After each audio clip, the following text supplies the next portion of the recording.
Vou, aí vai começar a filmar. Primeiro, desculpa aí, eu sei que vocês estavam morrendo de vontade de estar dentro da sala de aula, estudando, fazendo exercícios e coisas do gênero, né? E aí a gente atrapalha a aula e coloca vocês aqui tudo sentados, em grupo. Eu sei que é muito chato estar aqui, tá? Desculpa pelo imprevisto aí.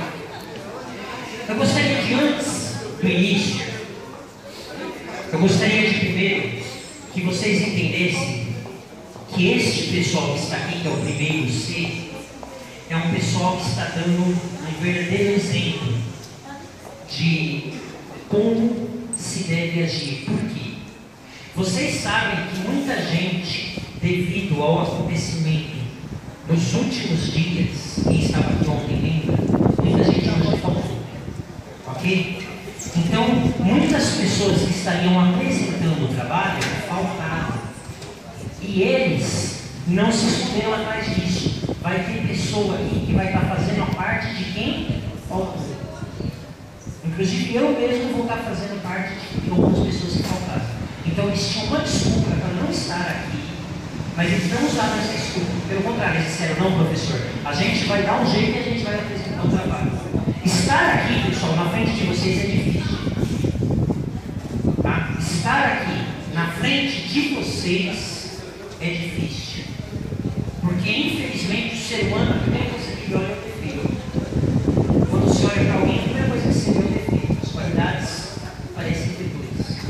Então eles estão aqui dando a cara a tapa, saem da sala de aula, vão aqui falar para vocês. Se alguém fala baixo, normal. Se alguém gaguejar, normal. Se alguém der um branco, normal. Só a coragem de estar aqui já faz deles pessoas dignas de serem aplaudidas. Tá? Então, nós vamos começar aqui. O trabalho, conforme vocês estão vendo, é sobre diferentes concepções de Estado. Ok? Por quê? Porque no primeiro, né, o pessoal aí logo nos dois primeiros, nós estamos estudando sobre o surgimento do Estado lá no Egito, né? E aí como que o Estado forneceu e depois ele foi mudando. E o que se tornou o Estado?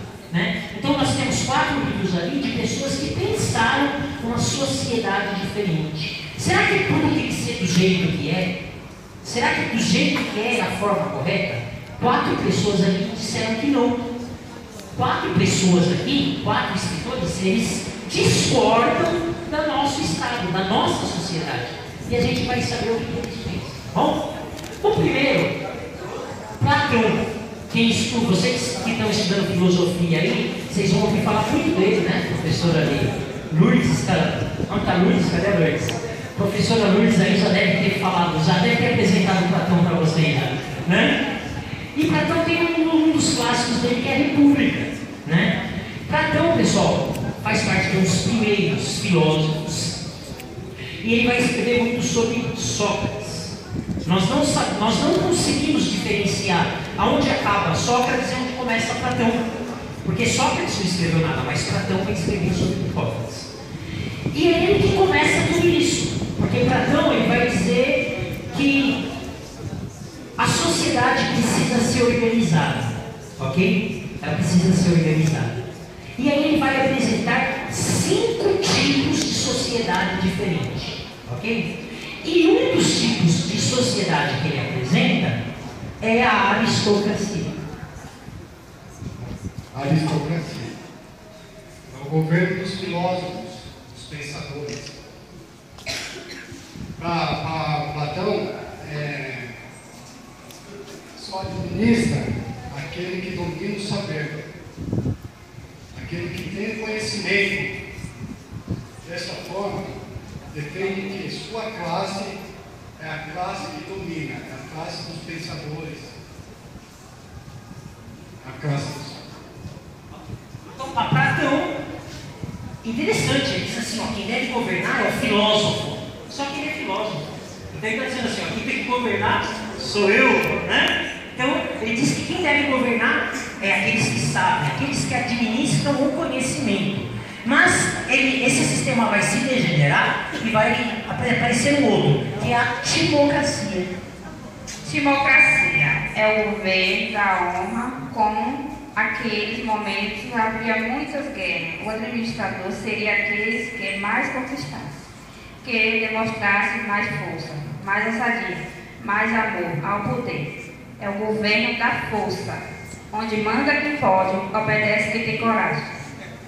Tá? Então, vai ser substituído o governo da sabedoria pelo governo da força. Mas também esse sistema da força vai cair, porque vai aparecer outro, que é a oligarquia. Oligarquia, governo dos mais ricos. Uma elite só pensa em seus interesses. Passa a haver duas formas diferentes de governar o mesmo Estado. Existe a escola dos mais ricos e a escola dos mais pobres. O hospital dos mais ricos e o hospital dos mais pobres. Então aí Platão vai dizer que vai aparecer aí, depois do governo da força, o governo dos ricos. E como que é o governo dos ricos? Dois tipos de governo. Um mesmo governo governando duas formas diferentes. Ele exerce um governo do rico e um outro tipo de governo do pobre. Então vai ter o bairro do rico e o bairro do pobre, a escola do rico, a escola do pobre, o hospital do rico, o hospital do pobre. Será que não, se alguém já viu alguma coisa assim desse tipo por aí? Não, né? Vocês nunca viram nada assim, né? Então, o nome disso é oligarquia. Platão já falava isso lá. Mas segundo Platão, a oligarquia vai deixar de existir, vai ser suplantada por um regime terrível, um dos piores regimes possíveis que possam existir. Que regime seria esse, hein? A democracia. Democracia é o governo do povo. É a plena liberdade de agir. Ninguém respeita ninguém. Segundo Platão, como o povo não sabe distinguir o que é melhor para ele, para Platão, democracia é um sinônimo de bagunça total, desordem. Então Platão vai dizer o seguinte, ó, tem um regime que é horrível. É horrível. O nome desse sistema é democracia. Alguém já estudou esse nome, democracia, em algum lugar por aí? Segundo Platão, democracia é a bagunça, é a zona, é a pior coisa que pode acontecer. Por quê? Porque na democracia, o que importa é a vontade do povo, mas o povo não sabe o que é certo, o povo não sabe o que é melhor para ele. E quando você dá voz ao povo, vai acontecer algo ruim. O povo vai acabar com a tradição, vai acabar com bons costumes, ele vai acabar com toda a ordem e vai se tornar um caos, uma bagunça. Para Platão, democracia é sinônimo de bagunça. E por causa da bagunça vai acontecer um outro sistema. A tirania. O excesso de liberdade da democracia provocara o endurecimento das instituições políticas. A ascensão de um líder, mão de ferro, usando a força, embriagado pelo poder, tal governo tendo o poder, seus desaneios. Tá? Então, como a democracia é uma bagunça, o que vai acontecer? Vai chegar um momento que vai aparecer um líder que vai falar, acabou a bagunça, agora eu vou colocar ordem nessa bagunça e vocês vão ter que me obedecer. O nome disso é tirania. Tá? Então, segundo Platão, toda democracia acaba em tirania. Qual que é o sistema que nós vivemos no Brasil hoje? O que é que Platão vinha dizer sobre isso? Vocês acabaram de ouvir, tá? Mas aí nós já vimos um pouquinho sobre república. E aí apareceu um outro escritor que ele já vai pensar de uma forma diferente. Ele vai pegar mais ou menos o pensamento de Platão e ele vai desenvolver. O nome desse escritor, Thomas More. Thomas More, ele era renascentista. O que isso significa? Que ele acreditava na possibilidade de um mundo melhor. Ele acreditava que o homem teria condições de construir um mundo perfeito. Ele acreditava nisso. Olha, através da ciência, nós vamos conseguir construir um mundo perfeito. O Renascimento é o período das ideias, dos sonhos, das possibilidades. Então, Thomas More, ele acredita que o homem tem condições de construir o paraíso na Terra. E como seria o paraíso na Terra? O que Thomas More tem a dizer para a gente? Thomas More acreditava que o mundo acreditava que a força do próprio homem em construir um mundo melhor. Utopia é construir um mundo, a construção imaginária de um mundo perfeito. Thomas More descartava totalmente de Maquiavel, para Maquiavel, na política. O que importa é o poder. Já para Thomas More, a honra do governante está na riqueza dos seus governantes, antes do que na sua. Você pode ser político e não pensar no poder. Então, pessoal, apareceu um livro que vocês vão ler com toda certeza, chamado O Príncipe. Esse livro é do Maquiavel. E nesse livro, o Maquiavel vai dizer o seguinte: para o político, o que importa é o poder. O político se embriaga no poder, ele vive pelo poder. Thomas More vai dizer que não, que o político pode ser honesto, o político ele pode ser bem intencionado, que a política pode visar o bem de todos, que não necessariamente a política deve ser algo suja. Não, a política pode, nós acreditamos que a política pode gerar o bem comum, né? E aí ele vai apontar algumas coisas na sociedade para que isso possa acontecer. O Estado foi criado para servir ao povo, e não o povo para servir ao Estado. A dignidade não consiste em reinar sobre mendigos, antes sobre homens prósperos e felizes. Riqueza e avidez vistas como fontes de injustiças. Todas as pessoas, inclusive os nobres e religiosos, devem trabalhar 6 horas por dia. Liberdade religiosa. Para cada 30 famílias, um magistrado. Então Thomas More ele vai dizer o seguinte: olha, que o Estado foi feito para o cidadão e não o cidadão para o Estado. Então o Estado é que tem um empregado. O Estado tem que trabalhar para você. É ele que tem que exercer os seus interesses. Não é você que deve exercer os interesses do Estado. Existe Estado, não existe cidadão sem Estado, mas não existe Estado sem cidadão. Então, o governo é ter um empregado, e a honra dele é que você esteja bem. Qual que é a honra do governador? É que o povo esteja rico, o povo esteja próspero, o povo esteja feliz. Se o povo não está feliz, o povo não está próspero, é sinal que o governador é incompetente. O governo é incompetente. Por quê? Porque ele tem que garantir a felicidade do povo. Então, se não está sendo garantida a felicidade do povo, é sinal que o governo é incompetente. Um governo incompetente tem que ser tirado e colocar um outro no lugar, né? Mas ele vai um pouquinho mais além no pensamento dele. Enquanto houver o direito de acúmulos de propriedade, a classe mais pobre estará condenada à miséria. Na sociedade utopia, não se usa dinheiro, é tudo trocado. Ouro e joias são utilizados como os elementos que dão nojo. Pois é, Thomas More ele vai dizer o seguinte, o grande problema da sociedade é a propriedade.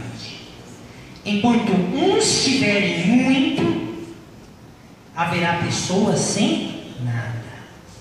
Então ele vai dizer o seguinte, a única forma da sociedade se tornar uma utopia, se tornar algo bom, de termos um mundo feliz, é você abolindo o direito da propriedade. E o que é abolir o direito da propriedade? Ninguém é dono de nada. Tudo que existe é de todos. Então, ele vai começar a pensar da seguinte forma: olha, enquanto houver rico, haverá pobre. Enquanto tiver pessoas com muito, haverá pessoas sem nada. Então, ele vai começar a apontar para esse aspecto e vai dizer, olha, a sociedade perfeita é uma sociedade onde todos são iguais. E o que ele vai fazer para acabar com esse desejo do povo pela riqueza? Primeiro, dentro de utopia não existe dinheiro. Tudo é trocado. Então quem planta um tipo de alimento troca por outro alimento. Ou seja, é escambo, é troca de alimentos. E ele tem uma coisa muito interessante e engraçada. O ouro em utopia é utilizado para ser algema de prisioneiro e para fazer privada. Então, o que tiver de ouro na utopia vai virar algema de prisioneiro, então os prisioneiros estão tudo algemados com algema de ouro. E as privadas, né, os vasos sanitários de Utopia vão ser feitas de ouro. Por quê? Porque ele quer criar aversão ao ouro. Ele quer que o ouro passe a ser uma coisa nojenta, para que esse desejo pelas riquezas seja combatido. Porque segundo Thomas More, o amor pelas riquezas, ele vai pegar um texto bíblico, né? O amor às riquezas é a raiz de todos os males.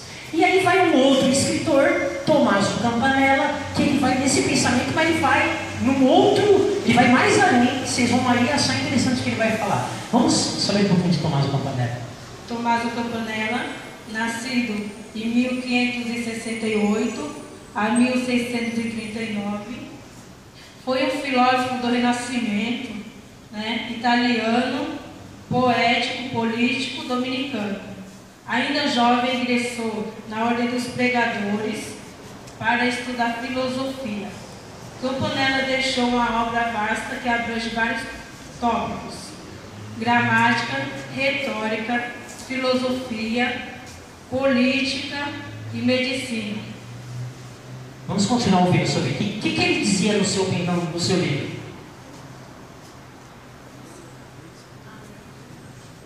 Na sociedade imaginada por Campanella, a visão que ele tinha era toda voltada para as ciências e as artes.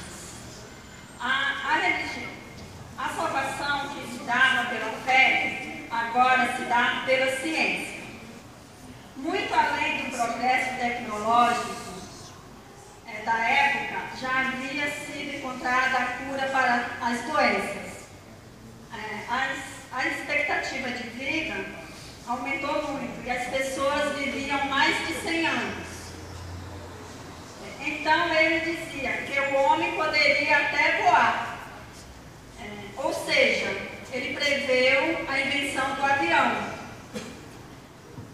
O governo supremo é um sacerdote que rege o ministério formado por 3 pessoas: poder, sabedoria e amor. Então aparece Tommaso Campanella aí. E o Tommaso Campanella, ele vai mais além do que disse Thomas More.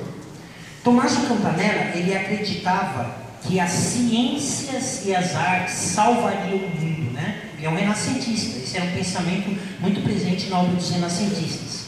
O mundo vai ficar maravilhoso, porque a ciência e as artes irão salvar o mundo, né? Então, olha, com o conhecimento adquirido, o mundo se tornará cada vez melhor. E ele vai analisar a sociedade, ele vai apontar o grande problema da sociedade. E daqui a pouco nós vamos saber quando. Todos trabalhavam 4 horas por dia, aumentando-se a produção e diminuindo-se o esforço, sobrando mais tempo para os estudos. Algo feito por todos, seja em qualquer idade. Sociedade, governo rígido, onde todos são iguais. Propriedades coletivas, todos iguais, distribuição equitativa dos bens.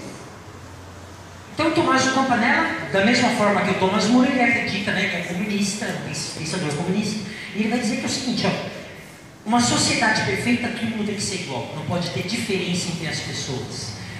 Detalhe que é o seguinte, o Thomas More dizia que para que todos pudessem ter uma vida digna, todo mundo tinha que trabalhar 6 horas. Então ele vai dizer, ó, todo mundo tem que trabalhar 6 horas. O religioso, o padre, o político, todo mundo tem que trabalhar. Não tem esse negócio aí de cargo administrativo. Vai todo mundo pegar na enxada e trabalhar 6 horas na enxada. O professor do Ribeiro vai trabalhar na... Opa, não, isso é pra lá, né? Então, quer dizer, ele vai dizer o seguinte, que todo mundo tem que trabalhar. Todo mundo tem que pegar na enxada, 6 horas. Só que o Campanella vai mais além. Ele diz, não, 6 horas não precisa não, 4 horas. Campanella diz que se todo mundo do país trabalhar 4 horas por dia, a produção é o suficiente para todos.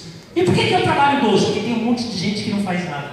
é o pensamento que vem além disso. Por que você trabalha 12? Se ele aí dizia que se todo mundo trabalhar 4 é o suficiente, né? Então ele acredita que todos devem ser iguais, todos têm que trabalhar 6 horas, 4 horas no Campanella, para que todos estudem, independente de sexo, independente de idade, independente de qualquer coisa. Todo mundo trabalha 4 horas e tem um tempo de estudo. E aí ele vai falar agora o pensamento que levou ele para a prisão, né? Ele foi preso e morto. E vocês vão saber por que ele foi preso e morto. O que é que ele queria? Conta pra gente. Para Thomas Campanella, igual ela já falou, ele trabalhava 4 horas por dia para ter um período que todos viessem estudar. Também tinha o período que as mulheres e os homens trabalhavam de acordo com o que aguentavam, né? Todos, para Thomas Campanella, se vestia de igual modo, como mulher e homem. Ele também dizia que havia um salão, né, de festa, onde o Estado escolhia as pessoas que iriam ficar para reproduzir os filhos. Era homens gordos com homens magros, mulheres gordas com homens magros, homens gordos com mulheres magras, homens altos com mulheres baixas com homens altos, para que a sociedade viesse estar equilibrada na procriação dos filhos. E quando a pessoa se apaixonasse, o homem e a mulher se apaixonassem, quisesse casar, quisesse ter uma vida mais além e que procriasse seus filhos, esses filhos o Estado não criaria esses filhos. Então esses filhos seriam aceitos pela sociedade, seria rejeitado pela sociedade, e se ele quisesse trabalhar, trabalharia como um escravo. Então o Tommaso Campanella, ele vai dizer o seguinte, sabe qual que é o grande início da desigualdade na sociedade? A família.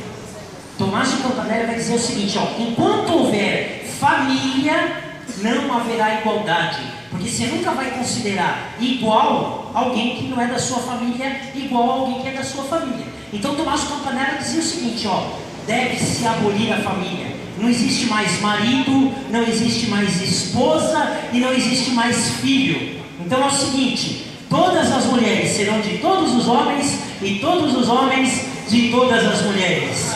E como ele foi preso e morto porque ele disse isso, né? E ele dizia o seguinte, e como é que vai então acontecer o filho? Vai ser assim, vai fazer uma festona legal, todo mundo nu, e aí vai ser assim, as mulheres gordas vão ter relação com homens magros, as mulheres magras com homens gordos, as mulheres altas com homens baixos. Quer dizer, vai haver uma união dos contrastes para que os filhos sejam um equilíbrio, porque ele visa o seguinte, e aí esse filho só vai ficar com a mãe durante o período do desmamamento. É isso, porque ele está amamentando.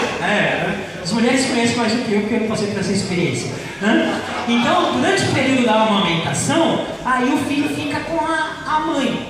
Acabou o período da amamentação, esse filho é tirado e quem vai criar é o Estado. A mãe não vai saber o nome do filho, não vai saber aonde está o filho, aonde ele está, quem é ele, não vai. Porque para Tommaso Campanella, uma vez que ela não sabe quem é o seu filho, todos aqueles que nasceram naquele ano, ela irá tratar como filho.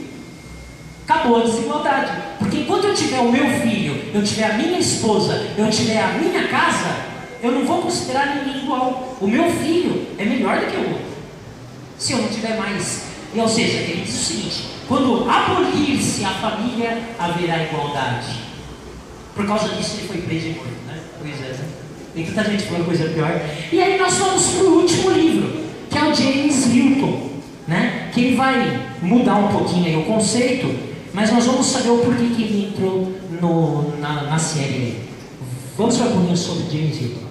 James Hilton realizou os primeiros estudos em Londres, onde seu pai era mestre, e em 1921 formou em História. Na adolescência já revelava marcantes inclinadas literaturas, escrevendo seus primeiros romances, com apenas 17 anos de idade. Mas o verdadeiro sucesso veio com Adeus Mr. Chip, em 1934. O sucesso trouxe recordações de outros romances escritos anteriormente, principalmente Fúria no Céu e Horizonte Perdido, em 1933. Jenny Hill narra a história de 4 passageiros de um avião que caem nas montanhas geladas do Tibete. Lá, eles pensando que já estavam totalmente perdidos, chegam monges budistas e salvam eles e levam para a cidade, o Vale Shangri-La. Em Shangri-La, eles veem uma sociedade totalmente diferente ao que eles estão acostumados, sendo uma sociedade espiritualista, harmoniosa, e nessa cidade governamos com moderada rigorosidade. Em retorno, ficamos satisfeitos com uma obediência moderada. Nosso povo é moderadamente sóbrio, moderadamente casto e moderadamente honesto.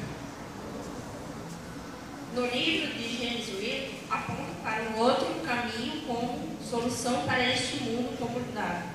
Idealiza uma sociedade centrada na meditação, no equilíbrio mental, totalmente desempregada de todo tipo de materialismo. Hilton aponta a espiritualidade como resposta ao anseio do povo, como sua obra torna-se importante, pois a última imaginar uma sociedade melhor. A partir de Hilton, a sociedade será imaginada cada vez pior, como um clássico de 1994 e Admirável Mundo Novo. Então, pessoal, por que o Hilton ele entrou aí nessa lista? O Hilton ele diz o seguinte, ó, o segredo para uma sociedade melhor está na meditação, está no desapego às coisas materiais. O homem ele tem que se desapegar daquilo que é material, ele tem que entrar num estado de meditação e ele procurar dentro de si a realização para os seus anseios. Ele aponta que a sociedade utópica, perfeita, a sociedade que todos serão felizes é uma sociedade centrada em valores espirituais, em valores de meditação, em valores de equilíbrio mental. Por que ele entra nessa lista? É o último escritor que vai imaginar a possibilidade de uma sociedade melhor. Depois de James Hilton, muitos irão imaginar a sociedade, só que eles irão imaginar a sociedade pior do que era. Por exemplo, 1984, de George Orwell, ele imagina uma sociedade debaixo da ditadura, debaixo da escravidão, debaixo do sofrimento. Admirável Mundo Novo, de Aldous Huxley, também uma sociedade onde não há liberdade. Então, a partir de James Hilton, todos que irão pensar a sociedade é pior. Eles acreditam que a sociedade irá piorar. O último que acreditou que a sociedade poderia melhorar foi James Hilton. Então nós vimos aqui 4 escritores que pensaram sociedades diferentes, né? Foi uma apresentação, o pessoal é do primeiro, não é do terceiro, né? Então eles vão melhorar muito, eles foram maravilhosos, mas tenho certeza que no final do ano que vem eles vão estar fazendo um seminário mas eu acho que pelo que eles fizeram agora, por ter tido coragem de ter vindo aqui, de dar cara a tapa, de falar para vocês, eu acho que eles merecem uma salva de palmas, merece?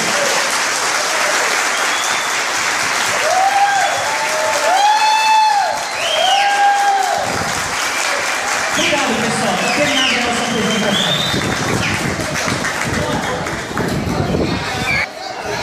Eu espero também, viu, professor? Oi? Eu espero também.